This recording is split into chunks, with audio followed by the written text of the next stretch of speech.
자, 20%가 성공률이 대충 이렇게 계산해가지고 어림짐작으로 나온 것이 아닙니다. 예. 근원암이라는 곳이 있고요. 이것은 이제 유기물을 석유나 가스로 바꾸는 그런 역할을 하는 게 있고요. 그다음에 저류암, 이것은 이제 그 모이는 예. 것입니다, 에너지가. 그다음에 그것을 덮어서 빠져나가지 못하게 하는 덮개암, 그다음에 이것이 가능하게 하는 트랩. 이 네 가지 구조의 성공률을 각각 따지는 것입니다. 예. 그래서 각각의 성공률이 50%라고 한다면 50에 0.5씩 곱해가지고 마지막 최종 성공률 6%라고 제시를 하는 것입니다. 예. 그래서 가이아나의 경우는 16%라고 성공률이 예측됐었던 것입니다. 그런데 이번에 20%라는 건 20%가 나오려면은 예. 네 개 요소가 모두 70% 이상이 나와야 되는 것입니다. 예. 그것이 분석을 통해서 나온 것이고요. 액트지오가 자기네들 마음대로 그냥 한 게 아닙니다. 이것은 이미 우드사이드가 철수하기 전에 2,000km에 걸친 3D 첨단 탐사에서 데이터를 다 뽑아놨고요. 그런데 그것을 분석도 하기 전에 철수를 한 겁니다. 왜냐하면 경영상의 이유입니다. 합병되면서 경영상의 이유로 철수한 것이고요. 그 이후에 석유공사가 또 2,500km의 3D 탐사를 해서 데이터를 또 뽑았습니다. 그다음에 다 우리가 아는 주작 홍계 방어 세계 시추공을 통해서 또 탐사한 자료가 있고요. 이 자료를 넘겨서 해석을 한 겁니다. 우드사이드는 그것을 탐사하는 그러니까 큰 기업이고요. 이 액트지오는 그것을 해석하는 업체입니다. 액트지오가 여러 번의 검증을 거쳐서 20%라는 성공률을 제시한 것이고요. 이 업계에서는 이 정도의 20%의 성공률이 예측이 됐는데 파보지 않는다? 이것은 말이 안 되는 얘기다라고 한다는 것입니다. 예. 자, 여기서도 방금 얘기하신 것 가운데 두 개 쟁점이 좀 나왔는데 글로 이동해 보겠습니다. 하나는 20%라는 성공률, 어느 정도의 신뢰성과 어떤 산출 방식을 가지고 있느냐 이 부분이고요. 또 한 가지는 우드사이드는 근데 왜 철수했느냐. 아까 이제 경영상의 문제라고 하셨는데 그건 좀 뒤에 얘기를 해보겠습니다. 이근상 교수님 이 부분 네, 말씀. 뭐 지금 사실 뭐 대부분 다 말씀을 하셨어요. 그러니까 지금 석유가 집적이라고 하는 한 곳에 모여 있기 위해서 갖춰야 될 조건들이 몇 가지가 있거든요. 근데 이제 그 제일 처음에 인터뷰를 할 때는 이제 방금 말씀하신 대로 근원암, 그다음에 저류암, 그다음에 트랩, 그다음에 이 실이라고 하는 캡락 요거에 대해서 이야기를 했는데 그게 사실은 조금 불충분하다라고 저는 느꼈거든요. 근데 그저께인가 이제 그 타이밍이라는 게 또 있습니다. 그래서 적절한 시간 동안 적절한 온도에서 유지가 돼야 유기물이 이제 석유로 바뀌는 거기 때문에 뭐 그런 것까지 다 고려했다고 이렇게 이제 됐고 결국은 뭐 사실 그 로 데이터를 알 수는 없잖아요. 그래서 각각 몇 퍼센트의 확률을 줬는지. 그래서 지금 현재로서는 개별적으로 개별 항목에 대해서 이렇게 확률 값을 준 거고 이제 시추를 하게 되면 그러니까 지금 그 확률을 가지고 이제 시추를 할 수 있는 위치다 아니다를 결정하게 되거든요. 근데 이제 지금 여기에서는 시추를 할 수 있을 만한 위치다 해서 이제 프로스펙트라는 이런 유망 구조라는 게 도출이 된 거고요. 근데 시추를 하게 되면 그게 발견을 하든지 못 하든지 이 두 개 중에 하나로 결론이 나지 않습니까? 그러면은 그 중에 요소들 중에 한 개라도 0이면 전체 확률이 0이 되는 겁니다. 그래서 이제 그런 것들을 확인하기 위한 과정이 이제 시추가 이제 되는 거고 그리고 이제 아까 비슷한 말씀을 하셨는데 지금 여기에서의 성공이라는 건 상업적 성공을 의미하는 게 아니고 있는지 그러니까 지올로직 지질학적인 성공 확률 그러니까 부존 여부를 확인하는 겁니다. 근데 그 부존 여부가 확인되면 이제 그 다음 단계로 이제 계속 넘어가서 최종적으로 이제 그 상업성까지 판별하게 되는데 아직까지는 거기까지 갈 단계가 멀고 아직 이제 초기 단계다 이렇게 말씀드릴 수 그 있습니다. 단계는 한참 전인 건데 그럼 이제 이 아브라우 씨가 얘기한 그 내용에 보면 뭐 쉬운 설명을 위해서 그랬겠습니다만 20%의 의미는 5번 중에 1번 정도는 성공할 가능성이 있다는 의미다라고 해석하는 게 맞습니까? 그렇게 해석은 하면 안 될 것 같고요.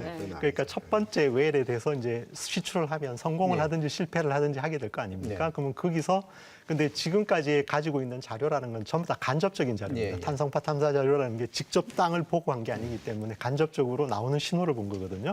그러면 이제 시추를 하게 되면 그 안에서 직접적인 데이터를 우리가 얻게 되게 됩니다. 그러면 이제 그 직접적으로 얻게 된 데이터를 반영해서 또 새롭게 분석을 해야 되거든요. 그러면 지금 이제 후보군을 뭐 지금 총 5개 시추가 목표고 7개 정도 후보군을 짜놨다는데 이제 그렇게 되면 현재로서 순위가 있을 겁니다. 1, 2, 3, 4 목표 그 확률이 높은 거대로. 근데 이제 그 데이터를 다시 집어넣고 재해석을 하면 그 순위가 바뀌든지 아니면 확률이 바뀔 수도 있고 뭐 그다음 아니면 또 새로운 구조를 도출할 수도 있고 뭐 그러니까 첫 번째 시추를 해서 그 결과가 나오게 되면 이제 지금 지금 모르는 단계에서 한 것보다는 조금 더 진보된 결과를 얻을 수 있는 겁니다. 예. 이현석 위원님. 네. 사실 지금 말씀하신 것대로 본다면 이것이 과연 대통령의 첫 번째 브리핑 감이었느냐라는 게 저는 이제 중요한 포인트라고 봅니다. 그러니까 저는 예를 들면 산업부 실장이라든가 아니면 석유공사 사장 선에서 발표하면 되는 내용을 지금 전 국민이 이걸 가지고 일주일 내내 지금 하고 있는 것인데요. 그러니까 사실은 실제로 땅을 팠을 때 이 석유가 한꺼번에 해서 이렇게 모여 있으면은 사실 그 시추를 통해서 모두 석유를 빼낼 수 있을 겁니다. 하지만 위에서 다른 탄성파 조사나 이런 걸 했을 때는 있다고 나오지만 이것이 여러 덩어리로 나눠져 있을 수도 있는 것이고 정말 땅속은 알 수 없는 거거든요. 그런 면에서 이제 80%라고 하는 실패 확률을 사실 요번에도 얘기가 나왔던 것이고요. 그걸 가지고 지금 벌써부터 계산을 해서 특히나 지금처럼 유가가 높을 때를 기준으로 해서 이제 아까도 잠깐 나온 것처럼 예를 들면 뭐 저기 시총의 5배다. 삼성전자 시총의 5배다. 이렇게 얘기하는 것들은 너무나 섣부른 얘기인 거죠. 네. 여러모로 이제 현재 단계상 성급한 면을 지금 이런 얘기를 하는 건 적절치 않다고 봅니다. 그러니까 이제 이게 지금 아까 이제 탄성파 말씀하셨잖아요. 그러니까 탐사를 하면 이제 탐사선이 있어요. 그래서 지금 심해에서 하겠다는 거거든요. 그래서 이 심해는 우리가 이제 7광구 같은 경우에는 대륙봉이에요. 그래서 200m 깊이입니다. 근데 이거는 심해니까 2km 이상 깊이로 들어가는 거예요. 그러면 이 심해에 우리가 뭐 들어가서 다 볼 수 있는 것도 아니고, 그러면 이제 이 탐사선으로 탄성파를 쏴서 이 지질 말하자면 이렇게 측정들을 이렇게 하면서 이렇게 말하자면 이제 그런 것들 평가를 하고 분석을 하는 건데, 그 자료를 아마 우드사이드하고 석유공사가 그 전에 했던 것들을 받아서 오랫동안 분석을 했겠죠. 분석을 했는데 그 전에 얘기를 들어보면 우드사이드가 또 3D 분석도 다 하고 이렇게 갔다고 하더라고요. 그러면 이제 그것을 쭉 분석을 해가지고 성공 확률이 20%다라고 했을 때 그 성공의 의미는 뭐냐? 그것은 이제 매장 가능성 20%. 그럼 무슨 얘기냐 하면 석유를 발견할 확률 20%예요. 그러면 거기서 석유를 발견할 확률이라는 것은 우리가 여기 이제 이게 지금 뭐 개념도라고 해서 제가 갖고 와 봤는데 잘 보이는지 모르겠습니다. 이게 너무 흐릿해서. 근데 지금은 현재 탐사 자원량 수준에 있는 거죠. 근데 이거는 여기서 이제 발견을 하면 이게 발견 잠재 자원량이 되는 거예요. 그러면 이 경우도 뭐냐 하면 발견은 했지만 이건 비상업적 단계예요. 그래서 석유가 발견이 되어도 이게 이 석유가 과연 충분한지, 또 이 안에 들어있는 석유의 품질이 실제로 우리가 쓸 수 있는 품질인지, 또 여러 가지 질들이 있지 않습니까? 또 위치라든가 여러 가지 다 타진해 봐야 돼요. 그래서 이게 쓸만한 양과 질이 된다라고 했을 때 그러면 이제 상업적 생산 단계로 넘어가잖아요.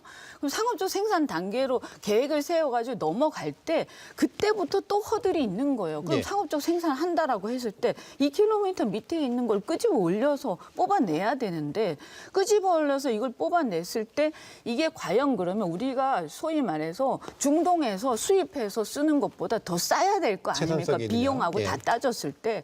그랬을 때 그것까지 다 해서 그다음에 이거 10년 걸린단 말이에요. 그러면 2035년 그때 석유 가격하고 비교해 봤을 때 이게 충분히 뭐 예를 들면 배럴당 한 50원 싸다 이러면 이거 하겠습니까, 이거? 그러면 고민해 봐야 되는 거예요. 충분히 싸야 되는 거예요.